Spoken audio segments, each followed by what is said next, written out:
So I'm getting back on it. I have not run for what seems like such a long time, and I've just really lost my mojo. So I keep making little shorts on like TikTok and Instagram, you know, saying, oh, I'm getting back on it and getting back on it. And then I just don't. So I've got myself a little training plan now. I'm going to do a marathon training block. Now, I don't actually have a marathon booked in the spring. When I did Manchester Marathon this year, I think it scarred me for life about doing another one. But I did actually enjoy doing the marathon training.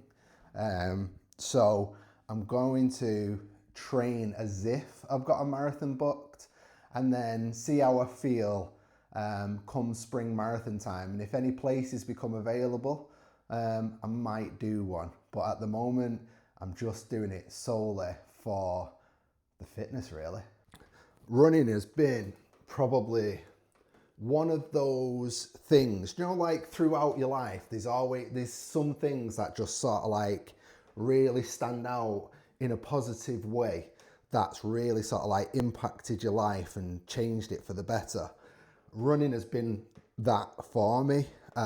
It's, you know, it's changed so much for me. My body weight has come down a hell of a lot. Mentally, you know, I feel so much better.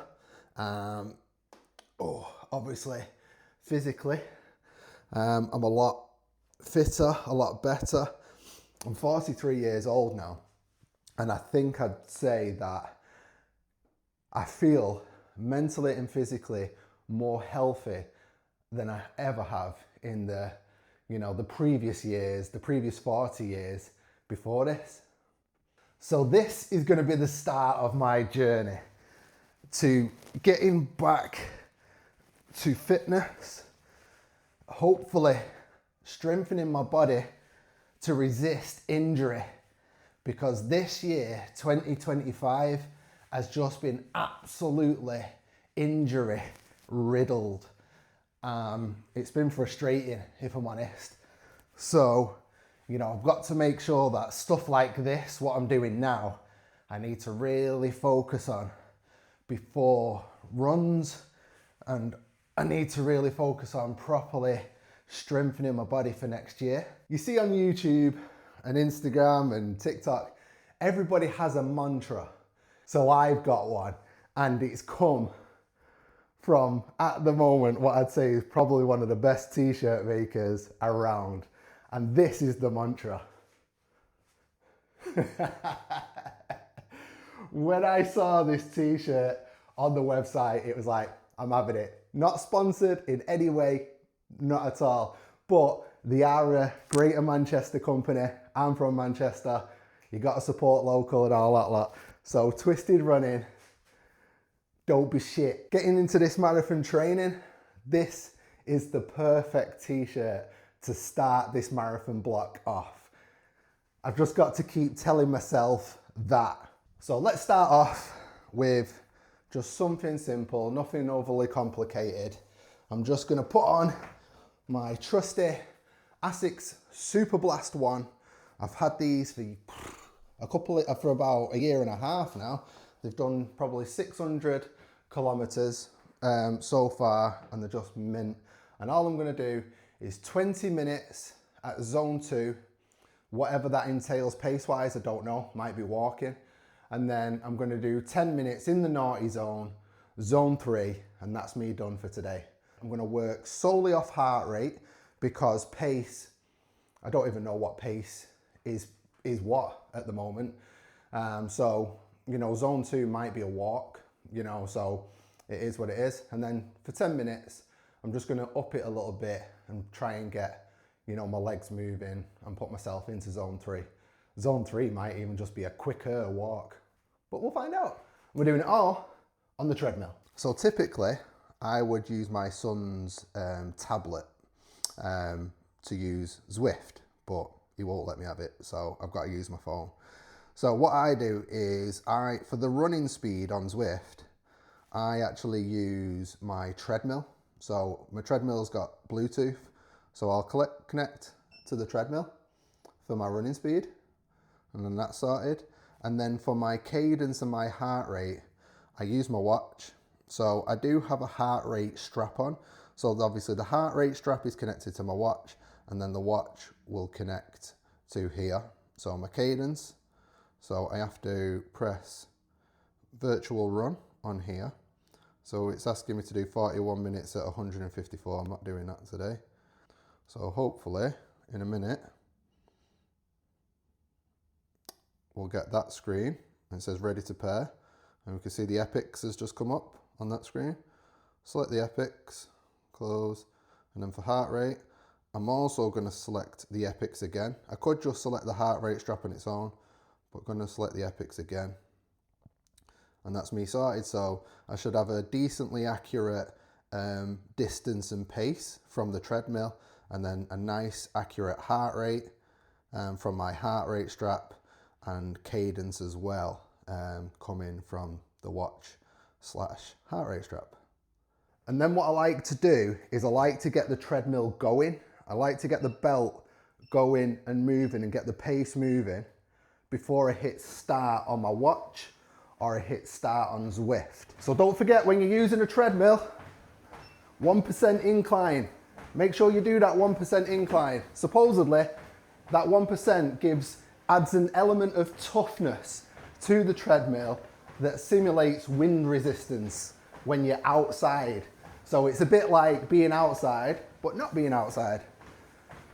So I'm at 5k pace, 5 kilometer speed on the treadmill at the moment, which is about 10k pace, I think. We'll have a look in a minute.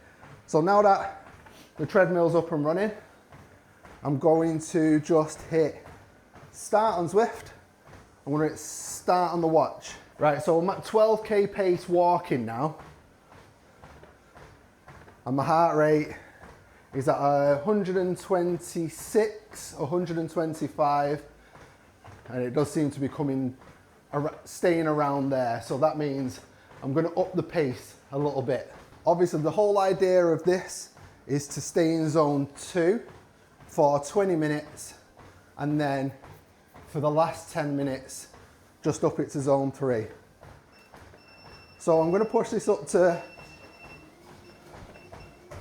7.5 on the treadmill, which is 8 kilometer pace, and see what that does to my heart rate. Oh God, feels like I've not done this forever. So this is 8k pace at the moment. You may watch some people where their zone 2 easy is like 5:30 per kilometer. That is definitely not me. Okay, so 8k pace now has me at 149 on my heart rate, which is now right bang in the middle of zone 2. So I'm just going to keep an eye on this now, see if it continues to go up. If it does, I'm going to have to slow down. If it levels out, I'll stay here. Right, it's not leveling out. It's now in zone 3.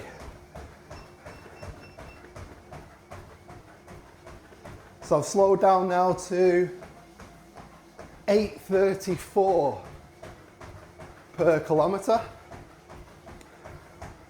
Heart rate is right at the bottom of zone 3 and it's not coming down. So I'm gonna have to slow down even more. So I'm now at 6.5 on the treadmill. Heart rate still isn't coming down. I'm at 162 now. So now I'm midway into zone 3. It has started to come down now though, that's good. Right, there we go. It's coming down now. Right, so now I'm at 150 which is smack bang in the middle of zone 2, and we're at 9:13 per kilometre. I could probably walk it actually. I could definitely walk at this pace, although it's a quick walk. Right, seems like we're leveling out at 1:47.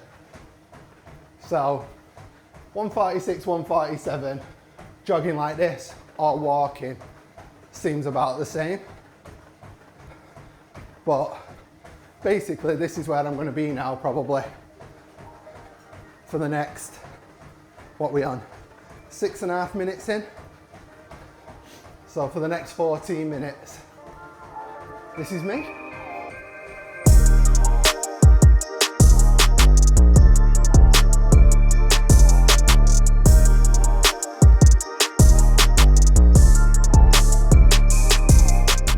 Right, so that's 20 minutes zone 2, and my average heart rate was 150. I spent 19% of the time in zone 3, 70% of the time in zone 2. So it was, you know, difficult to manage at the beginning, trying to work out what the correct pace was. That's why I'm doing everything at heart rate at the moment, because paces, my typical paces before the injury just don't count anymore. They're not relevant. So I'm just running to heart rate. So whatever pace that turns out to be, it is what it is. Do you know what I mean? I'm not gonna start going, ooh, do you know what I mean? Ooh, I should be going faster than this. I'm 43 years old. I don't care. Something I am gonna do now is I'm gonna do my 10 minutes at zone 3. But I wanna use these. So these are the Adidas, I nearly said Adidas then. Adidas Evo SLs. So these are the Evo SLs. I bought them just before I got injured, and I used them once on a park run. I met up with the regular runner, Matt, on YouTube, and we had just a nice casual park run for about 4 kilometers. And then the last kilometer, we picked up the pace and had a bit of a blast, and it was nice. And these seem to move quite well, but supposedly they're a big all-rounder. These, you can use them for everything, but I didn't find that on the one time that I wore them. These are just far better. Super Blast are just better, but price difference, like, you know, these like 120 quid, these are 200 quid. So, you know, there's a big difference there. So what I do now that, you know, I don't have any aches, pains or niggles, I want to try them again to see what they actually feel like. But I will be getting rid of these bad boys because I'm not ready for zero support just yet, and I'm going to put my supportive insoles into them. So I have been pretty lazy, if I'm honest with you, and I've not even bothered changing into proper running socks. These are my merino wool winter socks, but to be fair, they feel so nice. They are quite thick, but they're just lovely. And because they're merino wool, they're good for sweat wicking and all that lot, so they might actually be okay for running. You seem all right so far for that 20 minutes. Now, something that I always do is I always do the runner's knot, regardless, because I've got a bit of a name for myself now for my laces coming undone. It's only ever happened once, but you know what I mean? Now I've got this name for myself that I can't tie bloody laces, because when I did my 5K PB at a park run with Ryan from Rayleigh Adventures, my laces come undone. So now I never lived that down. All right, so let's take these Evo SLs for a spin. They definitely feel a little bit more sort of like comfortable than they did when I first wore them. I don't know whether that's because of the insoles or what, or maybe just because my legs are a bit stronger than they were when I first tried them. So let's get the treadmill up to speed first. So my zone 2 before was 6.5 on the treadmill. So I'm going to put it up to 7.5 now. Yeah, so we're up at speed. I'm going to hit start on Zwift, start on my watch, and away we go. Let's see what this does. Now I have had a bit of a break, obviously changing trainers, setting up the camera, doing all of that. So my heart rate is now down to 138, which is top of zone 1. And now it's crept into the bottom of zone 2, which is 144. Just creeping up to the top end of zone 2 now. But we seem to, I think, have leveled out at 153. That's interesting. So basically, I'm at a similar heart rate now than what I was earlier at 1 kilometer slower. So I was at 6.5 on the treadmill. I'm now at 7.5 and my heart rate is the same. So I'm gonna up the speed to 8, which is 7 minutes, 30 seconds per kilometer. See how that goes? That has pushed me 159, which is a very top of zone 2. So I'm still not in zone 3 yet. How weird is that? Ah, right. So I know a mistake I've made. I didn't set the treadmill to 1% incline. So I've now set the treadmill to 1% incline and I've got the speed at 8.5. So let's see what difference that makes. Okay, so that 1% incline has pushed my heart rate up from 163 to now I'm at 170, which is getting close, or is zone 4. And it's come back down a little bit now. So I'm now at the top end of zone 3. So by the looks of it, 168 is my top end of zone 3. 169 is the beginning of zone 4. So I'm currently bouncing between 166 and 168. Heart rate goes up when I'm talking by about 3 beats per minute. Right, 10 minutes, zone 3 done. I can definitely tell the difference. I'd not realized, but you know, once I put the treadmill to 1% incline, you can definitely see a difference in it. So on that, I averaged a heart rate of 160. I spent 15% of the time in zone 4. That was near the end. It just kept creeping up once I put that incline up. I spent 52% of the time in zone 3, and I spent 29% of the time in zone 2. So wasn't a total zone 3 effort, but definitely, you know, sort of like what I wanted to achieve, a little bit more rigorous. So yeah, that is the start of my marathon block. We're gonna build up slowly but surely, and then who knows, in spring, maybe I'll do a marathon. If you're interested in following along just to see how my health changes and just to see that how everything goes, make sure that you subscribe on YouTube. If you're watching this on TikTok or Instagram, make sure that you're following along for all the short form content. Just follow everything that I've got. Do you know what I mean? Make me a superstar. Don't be tight. All right. Have a good one. See you on the next one. Bosh. Oh, and remember,